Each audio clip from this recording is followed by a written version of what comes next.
ನಮಸ್ತೆ ಫ್ರೆಂಡ್ಸ್, ನಾನು ಆಶಾ ಗೌರಿ ಅಕ್ಷಯ ಪಾತ್ರ ಅಡುಗೆ ಮನೆಗೆ ನಿಮ್ಮನ್ನು ಪ್ರೀತಿಯಿಂದ ಸ್ವಾಗತ ಮಾಡ್ತಾ ಇದ್ದೇನೆ. ಪುಲಾವ್ ಮಾಡುವ ವಿಧಾನವನ್ನು ತೋರಿಸಿ ಅಂತ ಬಹಳಷ್ಟು ಮಂದಿ ಕೇಳಿದ್ದಾರೆ. ಒಬ್ಬೊಬ್ಬರ ಮನೆಯಲ್ಲೂ ಒಂದೊಂದು ರೀತಿಯಾಗಿ ಪುಲಾವ್ ಮಾಡ್ಕೊಳ್ತೇವೆ. ಹೋಟೆಲಲ್ಲಿ ಕೂಡ ಹಾಗೆ, ಒಂದೊಂದು ಹೋಟೆಲಲ್ಲಿ ಒಂದೊಂದು ಥರ, ಉತ್ತರ ಭಾರತದಲ್ಲಿ ಬೇರೆ ಥರ, ದಕ್ಷಿಣ ಭಾರತದಲ್ಲಿ ಬೇರೆ ಥರ, ಹೀಗೆ ಬೇರೆ ಬೇರೆ ರೀತಿಯಾಗಿ ಪುಲಾವ್ ಮಾಡ್ಕೊಳ್ತೇವೆ. ನಾನು ಮಾಡುವ ವಿಧಾನವನ್ನು ಇವತ್ತು ತೋರಿಸ್ತೇನೆ. ಇದರಲ್ಲಿ ಮಕ್ಕಳಿಗೆ ಇಷ್ಟ ಆಗುವಂಥ ಒಂದು ವಸ್ತುವನ್ನು ಸೇರಿಸಿ ಮಾಡಿ ತೋರಿಸ್ತಾ ಇದ್ದೇನೆ. ನೀವು ಇದನ್ನು ಟ್ರೈ ಮಾಡಿ ನೋಡಿ.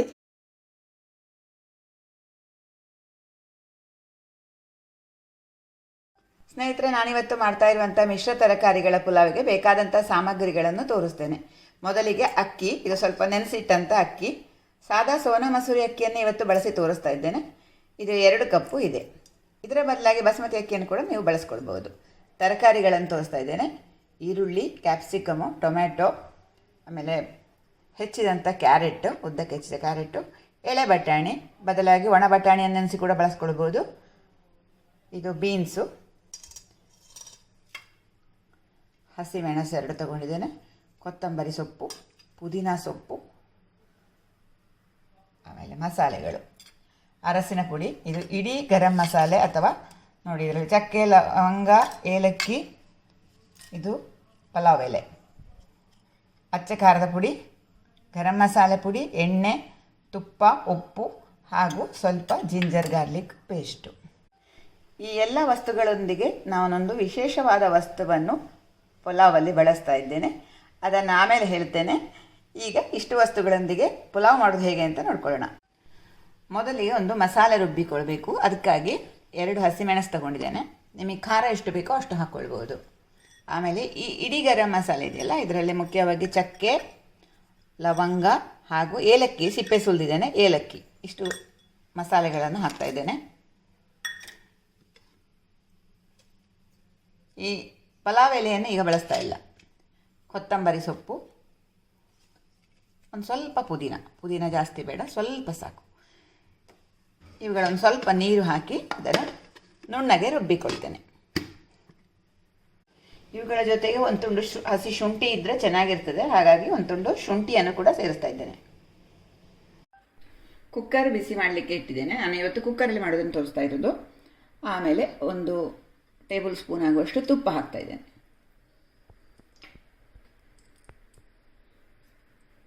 ಸ್ವಲ್ಪ ಎಣ್ಣೆ, 2 ಟೇಬಲ್ ಸ್ಪೂನ್ ಆಗುವಷ್ಟು ಎಣ್ಣೆ. ಇದು ಬಿಸಿ ಆಗ್ತಾ ಇದ್ದ ಹಾಗೆ ಪಲಾವ್ ಎಲೆ,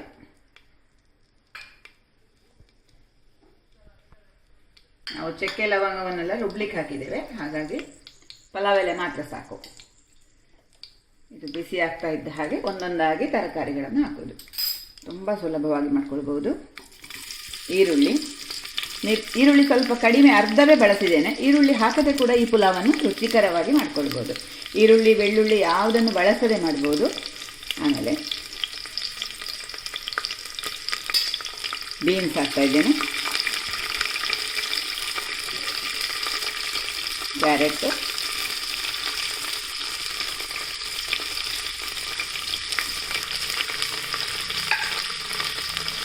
ಆಮೇಲೆ ಎಳೆ ಬಟಾಣಿ.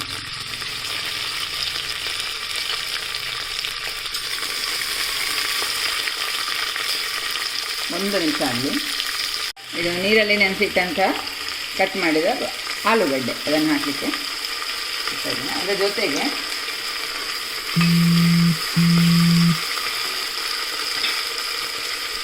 ಸ್ವಲ್ಪ ಕ್ಯಾಪ್ಸಿಕಮ್ ತುಂಡುಗಳು, ಇದನ್ನು ಹಾಕ್ತಾ ಇದ್ದೇನೆ. ಇದು ಆಪ್ಷನಲ್, ಬೇಕು ಅಂತ ಇಲ್ಲ, ಹಾಕದೇ ಇದ್ರೂ ನಡೀತದೆ.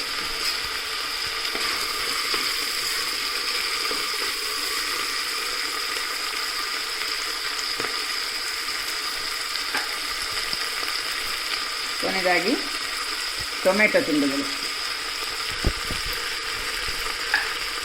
ಈಗ ಒಂದೊಂದೇ ಮಸಾಲೆಗಳನ್ನು ಹಾಕೋಣ. ಅಚ್ಚ ಖಾರದ ಪುಡಿ, ಇದು ಖಾರ ಎಷ್ಟು ಬೇಕೋ ಅಷ್ಟು ಹಾಕ್ಬೋದು. ನಾವು ಹಸಿಮೆಣಸು ಆಗ 2 ಹಾಕಿದ್ದೇವೆ, ಹಾಗಾಗಿ 1 ಟೀ ಸ್ಪೂನ್, 1.5 ಟೀ ಸ್ಪೂನ್ ಹಾಕಿದ್ದೇನೆ. ಈಗ ಇದು ಅರಸಿನ ಪುಡಿ, ಹಲ್ದಿ ಪುಡಿ, ಗರಂ ಮಸಾಲ, ಇದು 1.5 ಟೀ ಸ್ಪೂನ್ ಹಾಕಿದ್ದೇನೆ. ಕೊನೆಯದಾಗಿ ಒಂದು ಸ್ವಲ್ಪ ಜಿಂಜರ್ ಗಾರ್ಲಿಕ್ ಪೇಸ್ಟು. ಇದು ನಾನು ಬಹಳ ಕಡಿಮೆ ಬಳಸ್ತಾ ಇದ್ದೇನೆ. ಇದು ಹಾಕದೆ ಕೂಡ ಈ ಪುಲಾವನ್ನು ರುಚಿಯಾಗಿ ಮಾಡ್ಕೊಳ್ಬೋದು. ಈರುಳ್ಳಿ ಬೆಳ್ಳುಳ್ಳಿ ಬಳಸದೆ ನೋಡಿ. ಒಂದು ಸಲ ಮುಗಿಸ್ಕೊಂಡೆ. ಇನ್ನು ಉಪ್ಪು ಹಾಕ್ತಾ ಇದ್ದೇನೆ ಸ್ವಲ್ಪ, ಜೊತೆಗೆ ನೀರಲ್ಲಿ ನೆನೆಸಿಟ್ಟಂಥ ಅಕ್ಕಿಯನ್ನು ಕೂಡ ಹಾಕ್ತಾ ಇದ್ದೇನೆ.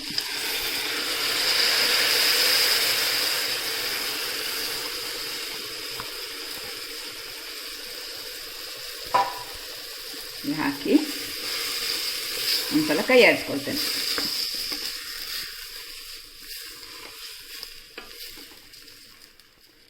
ಇನ್ನೊಂದು ಸ್ವಲ್ಪ ರುಚಿಗೆ ತಕ್ಕಷ್ಟು ಉಪ್ಪು ಹಾಕ್ತಾ ಇದ್ದೇನೆ. ಆಗ ಸ್ವಲ್ಪ ಹಾಕಿದ್ದೆ ಉಪ್ಪು. 1 ಟೇಬಲ್ ಸ್ಪೂನ್ ಆಗುವಷ್ಟು ಹಾಕಿದ್ದೇನೆ.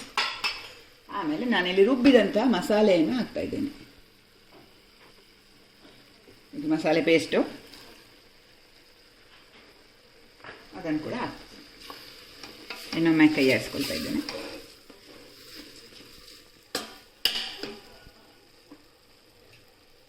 ನಾನು ಈ ಕಪ್ಪಲ್ಲಿ ಅಕ್ಕಿಯನ್ನು ಅಳತೆ ಮಾಡಿದ್ದೇನೆ. ಇದರಲ್ಲಿ 2 ಕಪ್ ಅಕ್ಕಿ ಹಾಕಿದ್ದೇನೆ. ಈಗ 5 ಕಪ್ ನೀರು ಹಾಕ್ತಾ ಇದ್ದೇನೆ.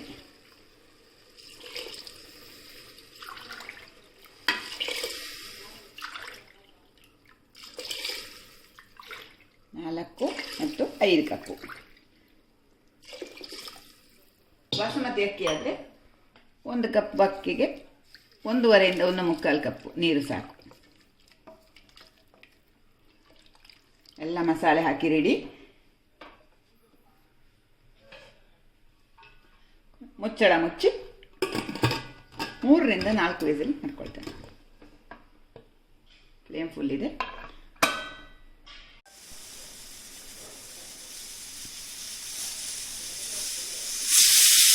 ಈಗ 4 ವಿಸಿಲ್ ಆಯಿತು. ಈ ಗ್ಯಾಸ್ ಆಫ್ ಮಾಡ್ಕೊಳ್ತೇನೆ. ಬಾಸುಮತಿ ಅಕ್ಕಿಯಲ್ಲಿ ಆದರೆ 2 ವಿಸಿಲ್ ಸಾಕು. Gas off ಮಾಡ್ಕೊಳ್ತೇನೆ.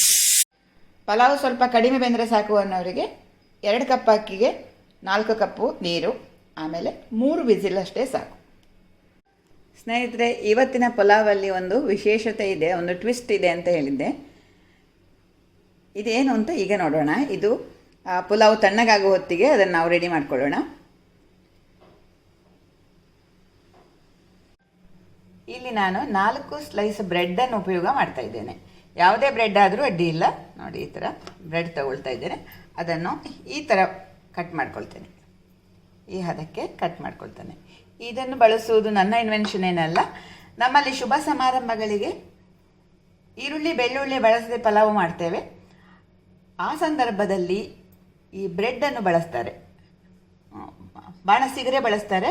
ಬ್ರೆಡ್ಡನ್ನು ತುಪ್ಪದಲ್ಲಿ ಕರೆದು ಉಪಯೋಗ ಮಾಡ್ತಾರೆ. ಅದು ತುಂಬಾ ರುಚಿಯಾಗಿರ್ತದೆ. ಮಕ್ಕಳಿಗಂತೂ ಬಹಳ ಪ್ರಿಯವಾಗ್ತದೆ. ಇದನ್ನು ನೀವೊಮ್ಮೆ ಮಾಡಿ. ಈಗ ಬಾಣಲೆ ಬಿಸಿ ಮಾಡಬೇಕು. ಬಾಣಲೆ ಬಿಸಿ ಮಾಡಲಿಕ್ಕೆ ಇಟ್ಟಿದ್ದೇನೆ.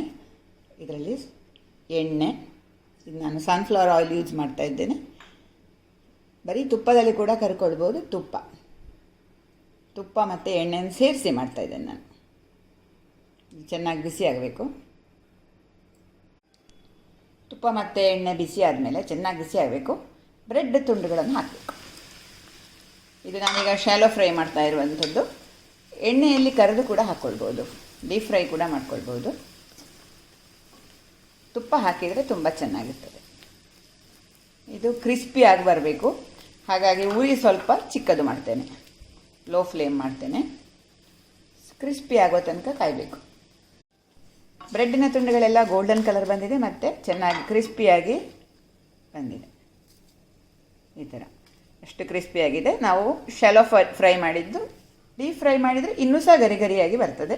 ಈಗ ನಾನು ಗ್ಯಾಸ್ ಆಫ್ ಮಾಡ್ಕೊಳ್ತೇನೆ. ಪುಲಾವ್ ತಣ್ಣಗಾಯಿತು. ನೋಡೋಣ ಈಗ ಹೇಗೆ ಬಂತು ಅಂತ.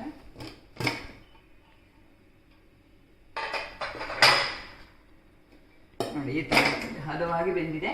ಮೇಲಿಂದ 1 ಟೇಬಲ್ ಸ್ಪೂನ್ ಆಗುವಷ್ಟು ತುಪ್ಪ ಹಾಕ್ಕೊಳ್ತೇನೆ. ಇದು ಆಪ್ಷನಲ್, ಬೇಡ ಅಂದರೆ ಹಾಕೋದು ಬೇಡ. ಈಗ ಒಂದು ಮುಗಿಸ್ಬೇಕು.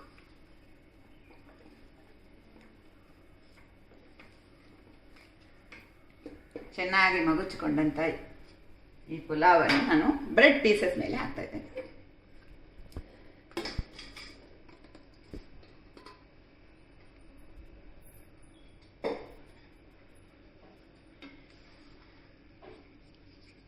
ಹದವಾಗಿ ಬೆಂದಿದೆ.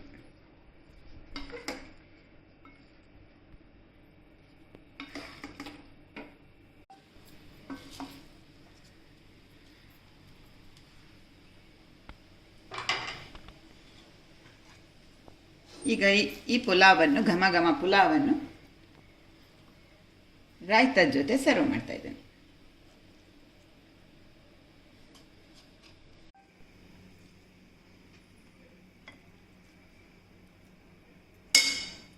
ಖಾರ ಮತ್ತು ಸಿಹಿಯ ಮಿಶ್ರಣವಾದಂಥ ಪುಲಾವ್. ಗರಿಗರಿಯಾದ ಬ್ರೆಡ್ ತುಂಡುಗಳನ್ನು ಬಳಸಿ ಮಾಡಿದಂಥ ಈ ವಿಶೇಷ ಪುಲಾವ್ ನಿಮಗೆ ಇಷ್ಟ ಆಯಿತು ಅಂತ ಅಂದ್ಕೊಳ್ತೇನೆ. ಇಷ್ಟ ಆದರೆ ಒಂದು ಲೈಕ್ ಒತ್ತಿ, ಈ ವಿಡಿಯೋ ಲಿಂಕನ್ನು ನಿಮ್ಮ ಮಿತ್ರರಿಗೆ ದಯವಿಟ್ಟು ಶೇರ್ ಮಾಡಿಕೊಳ್ಳಿ. ಹೊಸಬರು ನನ್ನ ವಿಡಿಯೋ ನೋಡ್ತಾ ಇರೋರಾದರೆ ನಮ್ಮ ಅಕ್ಷಯ ಪಾತ್ರ ಅಡುಗೆ ಮನೆ ಚಾನಲನ್ನು ಸಬ್ಸ್ಕ್ರೈಬ್ ಮಾಡಿಕೊಳ್ಳಿ. ಸಬ್ಸ್ಕ್ರೈಬ್ ಮಾಡುವುದರೊಂದಿಗೆ ಬದಿಯಲ್ಲಿರುವ ಗಂಟೆ ಚಿತ್ರ ಅಥವಾ ಬೆಲ್ ಐಕಾನ್ ಒತ್ತಿದರೆ ನಾನು ಮಾಡಿದ ಹೊಸ ಅಡುಗೆಯ ನೋಟಿಫಿಕೇಶನ್ ನಿಮಗೆ ತಕ್ಷಣಕ್ಕೆ ತಲುಪ್ತದೆ. ಹಾಗಾಗಿ ಸಬ್ಸ್ಕ್ರೈಬ್ ಮಾಡುವುದರೊಂದಿಗೆ ಬೆಲ್ ಐಕಾನ್ ಒತ್ತಿಕೊಳ್ಳುವುದನ್ನು ಮರಿಬೇಡಿ. ನನ್ನ ಎಲ್ಲ ವಿಡಿಯೋಗಳನ್ನು ನೋಡಿ ಲೈಕ್ ಮಾಡಿ ಶೇರ್ ಮಾಡ್ತಿರುವಂಥ ಎಲ್ಲ ಮಿತ್ರರಿಗೆ ಧನ್ಯವಾದಗಳು.